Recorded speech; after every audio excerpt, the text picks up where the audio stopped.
conformity certification.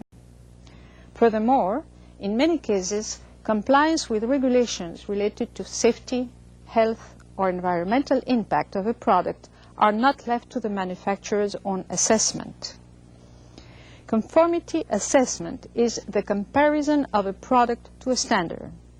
Certification is a procedure by which a third party gives written assurance that a product, process, or service conforms to specific requirements. This means our producer must be able to contact a bona fide certifier accepted as such in the new market to be entered. These three components, standards, technical regulations, and certification, form the core of the Inter-American Information System on standards, technical regulations, and certification, which can be accessed on the Internet at this URL: www.sii.gua.net. This system can already help a researcher identify and get in touch with the organizations in charge of standards in most countries of the Western Hemisphere. These organizations are also developing other services, such as providing directories or databases of technical regulations and standards. They also provide listings of certifying organizations. Thus, the system can help in the identification and contact of standards organizations and local certifiers.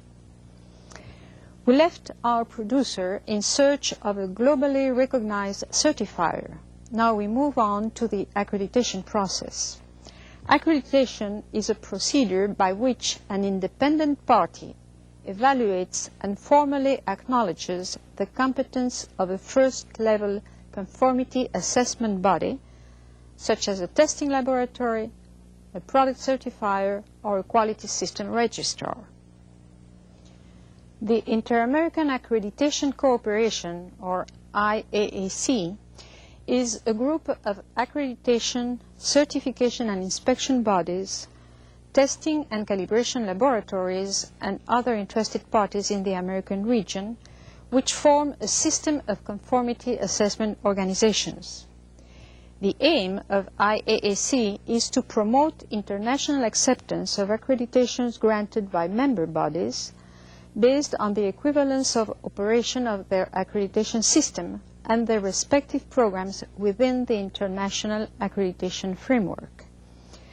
The IAAC also promotes cooperation with other regional groups, as well as international acceptance of conformity certificates and the results of testing and calibration issued by duly accredited conformity assessment organizations. Mutual recognition agreements, known as MRAs or MLAs for multilateral agreements, can lower costs by assuring, through accredited bodies, that a product only needs to be tested once to be accepted in several markets.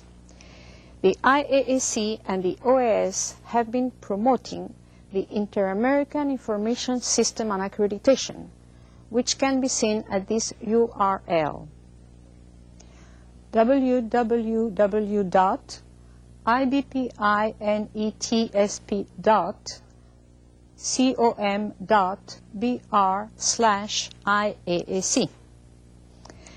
This site gives information on IAAC, such as its organization, objectives, benefits, present members, membership criteria, and working groups. These working groups provide guidance and general documentation. They perform conformity assessments, including both technical assistance and training. They assist organizations in developing multilateral recognition agreements. They also provide public relations and promotion assistance. These working groups also perform calibration and testing activities, provide free trade of the Americas support, and promote programs which support the equivalence of accreditation programs for certifications and laboratories. If the testing or evaluating laboratories are to meet accreditation criteria, they must take particular care in sample taking and handling, in testing procedures, and in equipment calibration and maintenance. we now enter the realm of metrology. Weighting and measuring devices must be certified in order to ensure accurate, reliable measurements. Metrology, either scientific, legal, or industrial, ultimately is the basis for the safety of domestic appliances, drug safety, traffic safety, weight scales, weights, electricity, water meters, gasoline dispensing pumps, taximeters, package contents, etc. The Inter-American System of Metrology, or SIM, based on its Spanish acronym Sistema Interamericano de Metrología, maintains the Inter-American Information System on Metrology with the URL www.ibpinnet.com.br/SIM. From this site, it is possible to obtain information on SIM's structure, its technical committees, its objectives, activities, and members. Electronic links allow direct access to those members who can be reached through the Internet. The objectives of SIM are to raise the standards of basic metrology in each country, to foster competitiveness and quality in the manufacturing sector, to identify sectors and institutions that can conduct specific multinational activities in support of metrology, to promote the use of weights and measures to guarantee equity in commercial transactions, to promote the use of weights and measures to protect the environment, to control the accelerated use of resources, and to promote the general welfare of the population, including its health and safety. Current regional activities of the SIM have to do with items such as mass, voltage, pressure, and temperature comparisons, as well as training in these areas. They also deal with calibration of standards for mass, length, temperature, electrical quantities, and pressure, with chemical reference materials, measurement, verification, test management, and management of working standards. And finally, with the calibration of standards and with chemical metrology, among others. These three information systems, standards, technical regulations, and certification, accreditation, and metrology, are highly dynamic, and they are growing with the input of participants worldwide. Standardization and metrology have been called the essence of quality and performance. I should like to add that correct and timely information on these and related concerns is essential for those wishing to compete in the present global markets. Thank you, Ms. Marbán. Let us continue with the second question and answer session. Our first question is from Panama, from la Universidad Tecnológica de Panamá, Centro Regional Colón, in Panama. Good morning. Why does standardization and metrology as instrument for quality measurement does not promote the life of the products? Doesn't it seem perhaps that it has rather diminished in the last 20 years? The life of the product has diminished? Mr. Harasic, do you think the life of the product has actually diminished in the last 20 years? Yeah, definitely yes. You can see in the market constantly new products. Enterprise want to become more competitive. They produce new products that respond to different demands from the consumer. And metrology and standards, the question was how they affect or prolong the life of products. I think so. In the case of metrology, metrology is a tool, and the life of a product responds really to the consumer. And we should establish a difference between what is a product and what is a tool to obtain a better product. Our next question is from Mexico. It's from la Universidad Autónoma de Guadalajara, en el estado de Jalisco, Mexico. We have two questions. How can we prevent small enterprises from disappearing or being swallowed by large enterprises in bigger communities when these small enterprises have no access to laboratories or measurement facilities and who cannot afford to have those services? And the other question is, what metrology would be applied to oil painting and aquarella and painting, and how do we find some sources with information regarding all of this? Mr. Harasic, how about the first question? Okay. The first question is probably it's related to the role of the government in relation to support small and medium industry.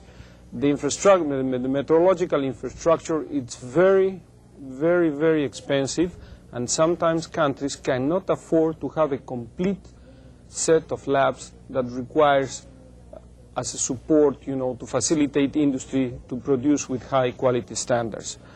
That's why we create the Inter-American Metrology System. One of the ideas of the Inter-American Metrology System is to try to establish that kind of horizontal cooperation. We are trying to divide the region responding to economic blocks like the NORAMED, when you have the respond to the NAFTA agreement. Then we have the SURAMED, we have the ANDIMED. In each group, we try to establish some kind of excellence laboratories that could help and guide small laboratories in other countries. And that's the way how we can channelize this assistance to a small and medium industry in the countries who need more assistance and they don't have resources to implement all this very sophisticated infrastructure that is the metrological infrastructure. The second question has to do with industry-specific standards for paints and painting, oils, acrylics.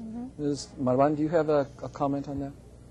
Well, I don't have a direct answer to the question, but I would say that the persons who are interested in standards for oil paints and water paints could very easily get in touch with a standard office in their country. And no doubt they would be able to find the information that they need on what standards are applicable so that their raw materials and thus their product will have a better quality. Would you like to add anything? Yeah, probably one of the things that Ms. Marbán was trying to express in her presentation was the Inter-American information systems. We are trying to do an effort at the OAS and with the countries together, to put in all these standards, at least the reference for specific standards online. We are not planning to put the full text, but as you can see, all these electronic address that Ms. Marbán provides you when she was giving her lecture gives you an idea where you can access information online and see what standards are available for specific topics. One of the ideas is to connect with, for example, very well known, information providers and standards like the ANSI, American National Standards Institute, where you can get additional information to specific topics like paints or any other. Our next question is from Bolivia, from la Universidad Privada Boliviana en Cochabamba.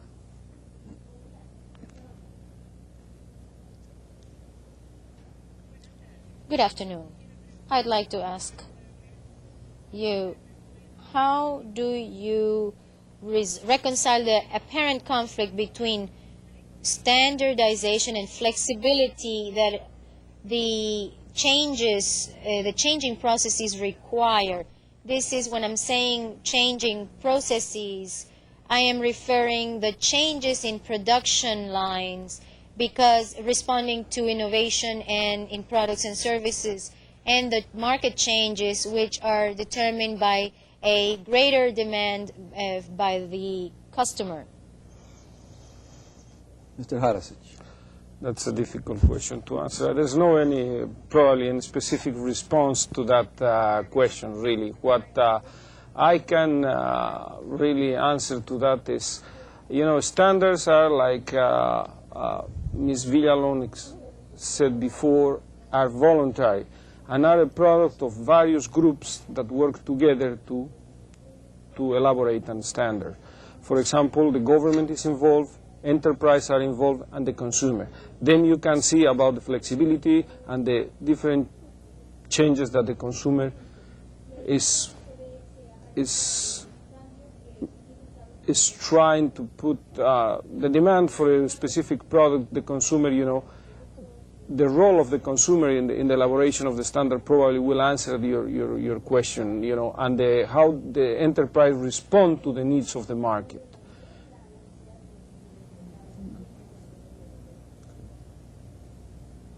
Our next question is also from Mexico. It's from la Universidad La Salle in el Distrito Federal, Mexico. Good afternoon.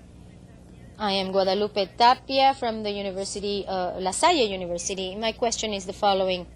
Is it necessary for all the members of an organization to know and apply principles to statistics control, principles, quality controls, when they're trying to apply a program like the one you're suggesting that we apply? Harasic? Statistical process control, it's a tool. Like any other tool, has to be managed very, very carefully and according to the needs of the enterprise. We are not suggesting any specific response or any specific model to any specific enterprise. Every case has to be studied, and depending on the conditions on the enterprise and the production lines, you will see if it's in the benefit of the company or not to establish or not a statistical process control. And how far to implement it. Do you want to add something? No. Our next question will be in English. It is coming from Brazil. It is coming from Servicio Nacional de Aprendizaje Comercial in Porto Alegre in Brazil.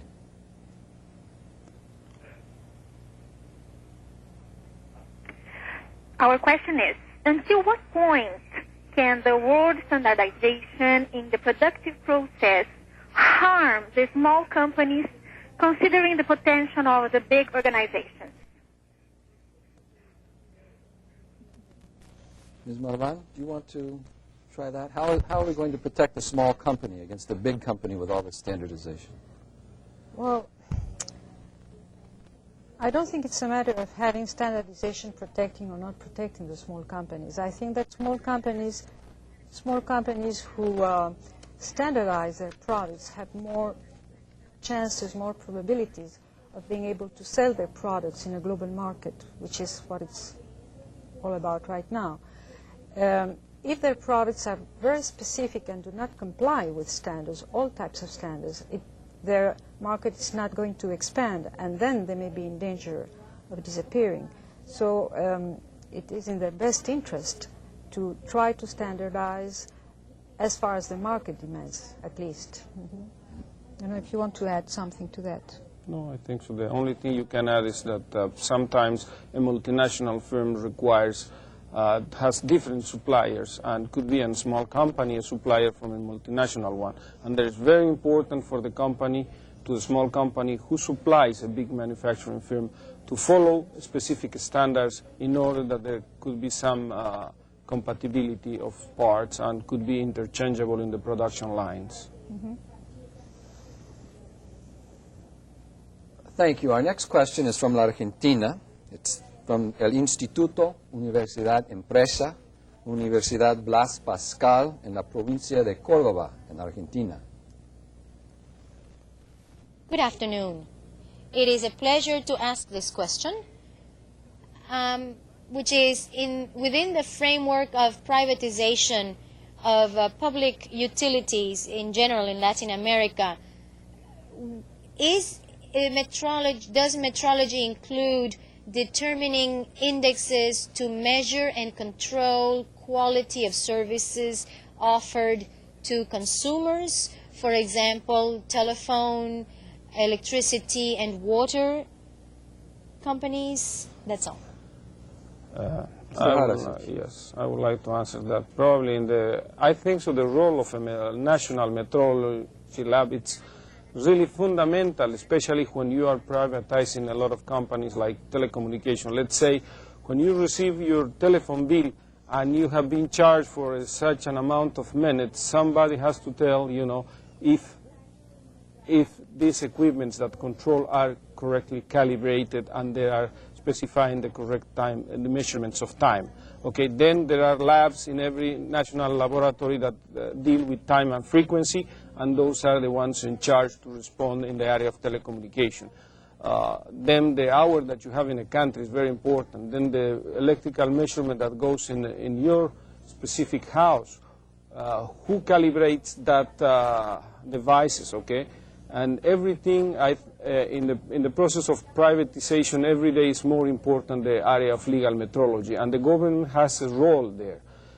It's probably not some kind of a regulatory role, but you know, to establish some kind of order and to verify that everything it's in place and everything is according to some standards.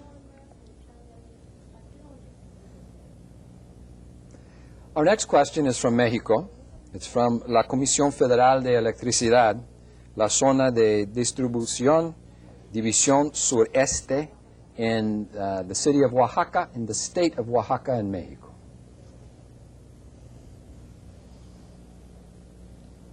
¿Aló? ¿Aló? Bueno. Comisión Federal de Electricidad, adelante.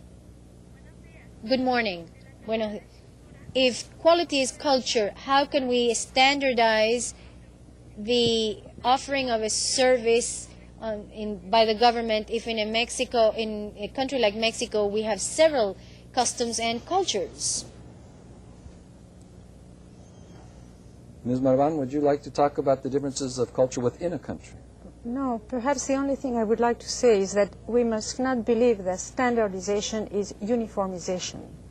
It's something quite different. There are standards and they are applicable country-wise or worldwide because they make things easier for everyone. They give a greater compatibility. But there is no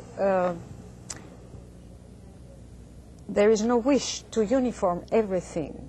Standardization, is for compatibility, not for uniformization.